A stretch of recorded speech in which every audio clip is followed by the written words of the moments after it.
Bismillahirrahmanirrahim. Allahın ən böyük nemətlərindən biri insanlara yol göstərmək üçün göndərdiyi peyğəmbərlərdir. Onlar yalnız vəhyə əsaslanan, seçilmiş və günahsız şəxslərdir. Quran-ı Kərim onları doğru yol göstərən rəhbərlər, müjdə verən və qorxudan elçilər adlandırır. Allah buyurur: Biz hər ümmətə bir peyğəmbər göndərdik ki, Allaha ibadət edin və tağutdan çəkinin, desin.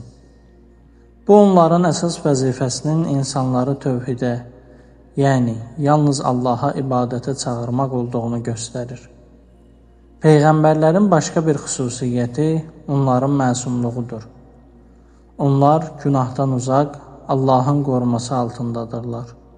İmam Səccad əleyhissalam buyurur: Allah peyğəmbərləri insanlar arasında seçdi.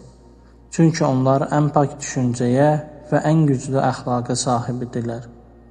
Onların vəzifəsi yalnız vəhyi çatdırmaq deyil, həm də ilahi əxlaqı göstərməkdir. Hz. Peyğəmbər salavatullah buyurur: Mən gözəl əxlaqı kamilləşdirmək üçün göndərildim. Peyğəmbərlər həm də insanlar üçün canlı nümunədir. Onların həyatı bir kitab kimidir. Səbr, təqva, ədalət və şəfqət nümunəsi.